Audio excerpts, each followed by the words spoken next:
Friends, எல்லாரும் எப்படி இருக்கீங்க? நல்லா இருப்பீங்க. பேசும் கிரகங்களிலிருந்து உங்கள் நித்யராஜேந்திரன்.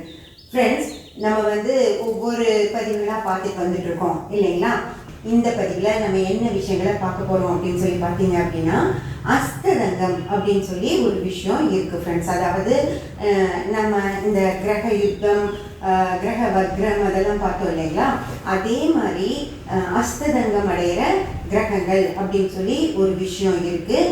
இந்த அஸ்ததங்கம் அப்படிங்கிறது எதனால் நடக்கும் அப்படின்னு சொல்லி பார்த்தீங்கன்னா, சூரியனால மட்டுமே இது நடக்கும் ஃப்ரெண்ட்ஸ். அதாவது சூரியன் ஒரு ஒளி பொருந்திய கிரகம் இல்லைங்களா?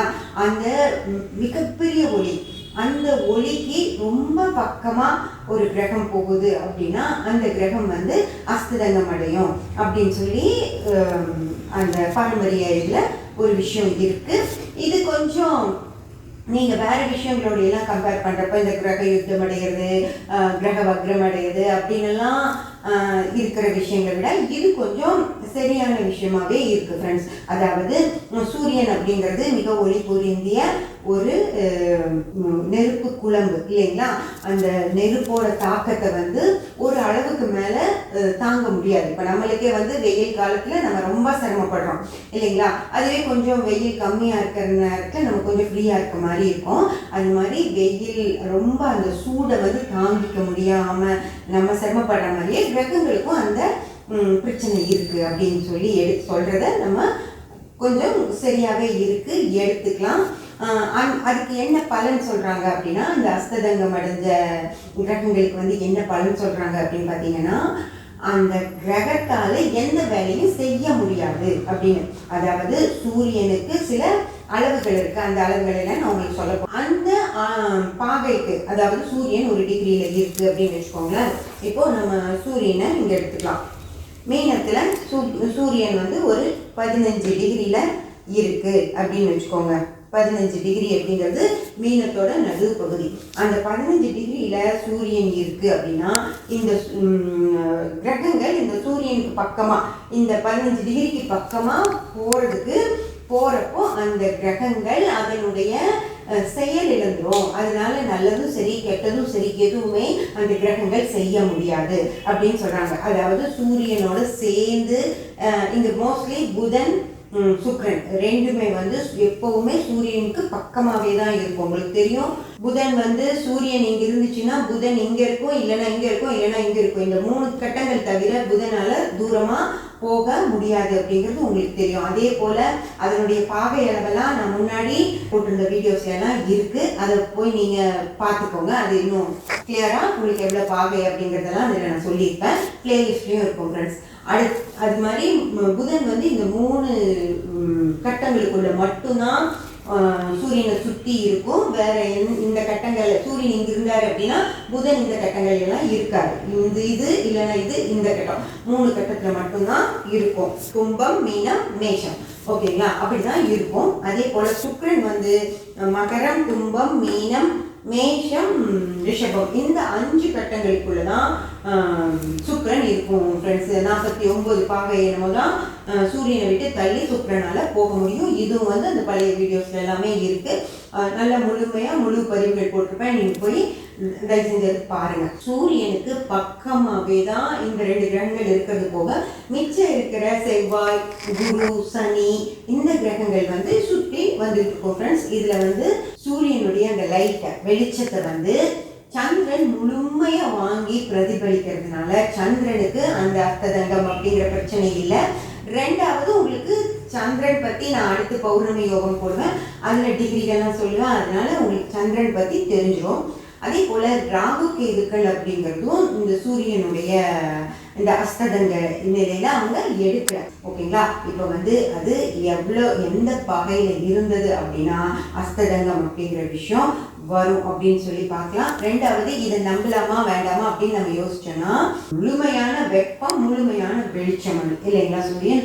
அந்த வெப்பத்துக்கு ரொம்ப பக்கமாக ஒரு கிரகம் போகும்போது அது செயலிழந்து போகும் அப்படிங்கிறது அது கரெக்டாக தான் இருக்குது. அதனால நம்ம இந்த விஷயத்தில் பாரம்பரியத்தில் சொல்லப்படுற இந்த விஷயத்தை நம்ம எடுத்துக்க செய்யலாம். இதை ஒரு டூலாக பாரம்பரியத்தில் வச்சு இந்த பாகைக்குள்ள சூரியனுக்கு மிக அருகாமையில் இந்த பாகைக்குள்ள அந்த கிரகங்கள் வரும்போது அது செயலிழந்து போயிடும் அப்படிங்கிற ஒரு விஷயத்த நம்ம எடுத்துக்கலாம் அப்படிங்கிறது தான் என்னோட கருத்து ஃப்ரெண்ட்ஸ். ஏன்னா எந்த ஒரு பவர்ஃபுல்லான ஒரு ஆள் இல்லை நம்ம ரொம்ப மரியாதை கொடுக்குற ஒரு ஆள், நம்ம அப்பா தாத்தா இல்லை நம்ம டீச்சர்ஸு ப்ரொஃபஸர்ஸு, அவங்க முன்னாடி நம்ம அவங்கள எதிர்த்து பேசுகிறதோ நமக்கு வேறு கருத்துக்களே இருந்தால் கூட நம்ம அதை செயல்படுத்த முடியாமல் நம்ம ஒரு இடத்துல பேசாமல் நிற்போம் இல்லையா? அந்த மாதிரி சூரியன் அப்படிங்கிற அந்த ஆளுமை முன்னாடி அதனுடைய அந்த வெப்பம், அதனுடைய அந்த லைட், அதையெல்லாம் தாங்க முடியாமல் கிரகங்கள் செயலிழந்து போகும் அப்படின்னு சொல்கிறத கண்டிப்பாக நம்ம ஏற்றுக்கலாம். இதை ஒரு டூலாக பாரம்பரியத்தில் பயன்படுத்துறதையும் நம்ம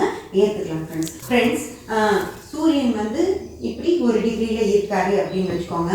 அந்த டிகிரியிலிருந்து சூரியனுடைய சுற்றளவில் 17 டிகிரி, அதாவது சூரியனை சுற்றி 17 டிகிரி தள்ளி இருந்தால் மட்டும்தான் செவ்வாய் அஸ்தரங்கம் அடையாமல் இருக்கும் ஃப்ரெண்ட்ஸ். சூரியனுக்கு 17 டிகிரி உள்ளே வந்துருச்சு அப்படின்னா செவ்வாய் அது செயலிழந்து போயிடும். சூரியனை மீறி செவ்வாயால் எந்த ஒரு காரியத்தையும் செஞ்சிட முடியாது. இப்போ இது பலன் எடுக்கும்போது இது எவ்வளோ சிறப்பாக இருக்கும் அப்படின்னு பார்த்தீங்கன்னா, ஒரு வேளை ஒரு ஜாதகத்தில் செவ்வாய் கேட்டிருக்கு அப்படின்னு வச்சுக்கோங்களேன். அந்த செவ்வாய் ஜாதகர் பிறந்த போது கெட்ட செவ்வாய் சூரியனுடைய டிகிரிக்கு பக்கத்தில் போய் அது அந்த அஸ்தங்கம் அடைஞ்சிருச்சு, அதனால செயல்பட முடியாமல் போயிடுச்சு அப்படின்னா அந்த ஜாதகத்தில் செவ்வாய் கெட்டு இருந்தாலும் கூட செவ்வாய் வந்து கெடுபலன்களையோ செவ்வாய் எந்தவித பலன்களையும் கொடுக்க முடியாமல் இருக்கிறதுனால அந்த ஜாதகருக்கு செவ்வாயால் எந்தவித பிரச்சனைகளும் வராது. இப்போ செவ்வாய் கெட்டிருக்க அந்த ஜாதகத்தில் அது வந்து அஸ்தங்கம் ஆயிடுச்சு, சூரியனுக்கு மிக அருகில் போய் அதனால செயல்பட முடியாமல் போகிறப்போ அந்த கெட்ட செவ்வாய் எந்தவித பிரச்சனைகளையும் கொடுக்காது ஃப்ரெண்ட்ஸ். இப்போ செவ்வாயோட காரகங்கள் என்ன அப்படின்னு பார்த்தோம்னா, நிலப்புலன்கள் அப்படிங்கிறது செவ்வாய். இப்போ நம்ம ஒரு நிலம் வாங்குகிறோம், செவ்வாய் கெட்டு இருந்தால் அந்த நிலத்தின் மூலமாக நமக்கு சில பிரச்சனைகள் வரும். ரெண்டாவது, ஒரு பெண் ஜாதகத்தில் கணவர் அப்படிங்கிறது செவ்வாய். அந்த கெட்டு இருக்கு, அந்த பெண்ணோட ஜாதகத்தில் செவ்வாய் கெட்டு இருக்கு. ஆனால் அந்த செவ்வாய் வந்து ஃப்ரெண்ட்ஸ் நல்லா யோசிச்சுக்கோங்க, அஸ்தங்கம் அடைஞ்சிருச்சு அப்படின்னா அந்த கிரகம் எந்தவித செயல்பாடுகளையும் செய்யாது அப்படின்ற அர்த்தம், அது கெட்டு போயிடும் அப்படின்னு அர்த்தம் இல்லை. அதாவது ஒரு ஜாதகத்தில் செவ்வாய் கெட்டு இருந்தது அப்படின்னா அந்த கெட்ட செவ்வாய் அஸ்தங்கம் அடைஞ்சும் போது அந்த ஜாதகத்துக்கு அந்த கிரகத்தால் எந்தவித பலன்களும் வராது அப்படின்னால அந்த ஜாதகர் அந்த பிரச்சனை, அந்த செவ்வாய் கொடுக்கக்கூடிய பிரச்சனைகள்லேருந்து தப்பிச்சுக்குவார். தசாபுத்திகள், செவ்வாயுடைய தசாபுத்திகள் நடக்கும்போது அந்த ஜாதகருக்கு எந்தவித பிரச்சனைகளுமே வராது. ஏன்னா செவ்வாய் அங்கே இயங்கவே போகிறதில்ல. செவ்வாய்க்கு பதில் அங்கே யார் இயங்குவாங்கன்னு பார்த்தீங்கன்னா செவ்வாயை கண்ட்ரோலில் வச்சுருக்க சூரியன் தானே இயங்குவார். அப்போ சூரியன் என்ன நிலையில் இருக்கோ அந்த விஷயங்கள் தான் செவ்வாய் தசையில் நடக்குமோ தவிர அந்த செவ்வாய் அங்கே செயலிலிருந்து போயிடும் ஃப்ரெண்ட்ஸ். ஓகேங்களா? இதுதான் நடக்கும். செவ்வாய் கெட்டு போயிடும், அஸ்தங்கம் அடைஞ்ச செவ்வாய் கெட்டுருச்சு அப்படின்னு இல்லை. நல்ல கிரகமே, நல்லது நமக்கு ஜாதகத்தில் நல்லது செய்யக்கூடிய கிரகமா இப்போ புதன் வந்து உங்க ஜாதகத்தில் நல்லது செய்யக்கூடிய நிலையில இருக்காரு அப்படின்னு வச்சுக்கோங்க. அந்த புதன் கெட்டுப்போ அந்த நல்லா இருக்கிற தன்மை வந்து அஸ்தங்கம் அடையும் போது அந்த தன்மை எதுவுமே நடக்காது. புதன் வந்து செயலிழந்துடும். உங்களுக்கு நல்லதுதான் செய்யணும் புதன், ஆனால் அங்கே செயலிழந்து இருக்கப்போ அந்த நல்ல விஷயங்கள் நமக்கு நடக்காம போயிடும். ஒரு கிரகம் நல்லது செய்ய காத்திருந்தாலும் சரி, கெட்டது செய்ய காத்திருந்தாலும் சரி, அந்த கிரகம் அஸ்தங்கம் அடைஞ்சிருக்கு அப்படின்னா அந்த கிரகமே செயல்படாது. ஸோ அந்த கிரகத்தால் நடக்கக்கூடிய நல்லதும் நடக்காது, அந்த கிரகத்தால் நடக்கக்கூடிய கெட்டதும் நடக்காது ஃப்ரெண்ட்ஸ். இப்படிதான் வந்து நம்ம அஸ்தங்கத்தை எடுக்கணுமோ தவிர அஸ்தங்கம் அடைஞ்ச கிரகம் கெட்டது செய்யும் அப்படின்னு எடுத்துக்காதீங்க. ஓகேங்களா? நல்லா புரிஞ்சது இல்லையா? ஓகே, புரியலன்னா இன்னொரு தடவை அந்த வீடியோவை திருப்பி ரீப்ளே பண்ணி பார்த்தீங்கன்னா புரிஞ்சிடும் ஃப்ரெண்ட்ஸ். ஓகேங்களா?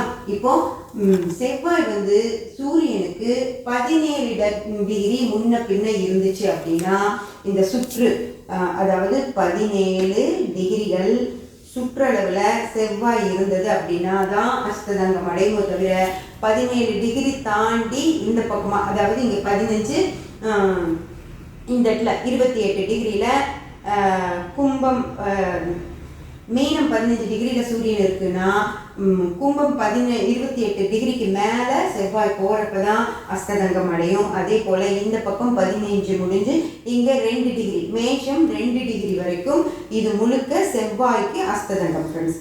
செவ்வாய்ங்கிற கிரகத்துக்கு இந்த தூரம் அஸ்ததங்கமாக இருக்கும். இதுக்குள்ள இந்த ஒரு ஜாதகர் பிறந்தாரு அப்படின்னா அந்த ஜாதகருடைய வாழ்க்கை முழுக்க செவ்வாய் பெரிய எந்த வித பயன்களையும் கொடுக்காம தான் இருக்கும் அந்த ஜாதகத்துல. இதுதான் அஸ்ததங்கம் அப்படின்னு சொல்லி சொல்றது.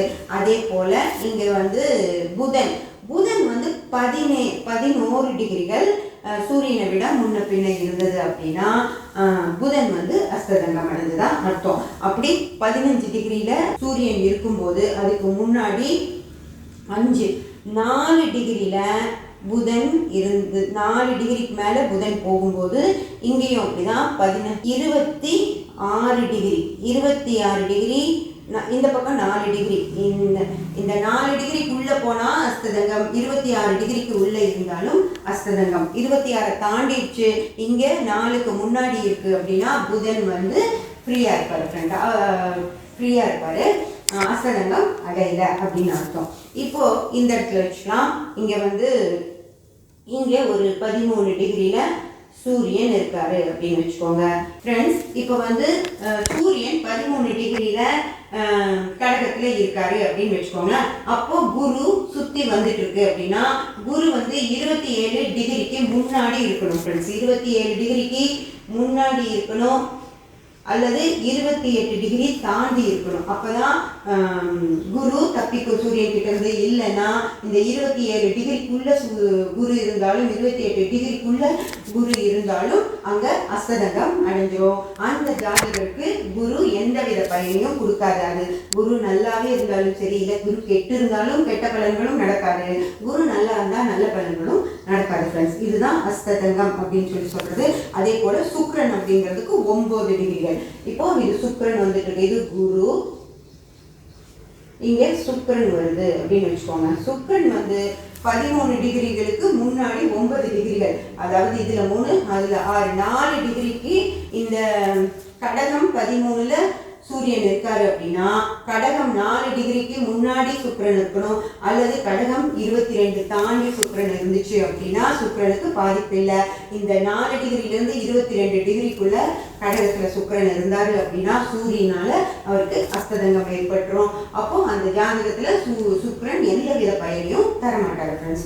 அந்த ஜாதகத்துல சுக்கிரன் ரொம்ப நல்லா இருக்காருன்னு வச்சுக்கோங்க, சுக்கிரனாலதான் அந்த ஜாதகர் மேல வரணும் அப்படின்னு இருக்கு அப்படின்னு வச்சுக்கோங்க, சுக்கிர தசையும் நடக்குது அப்படின்னு வச்சுக்கோங்க.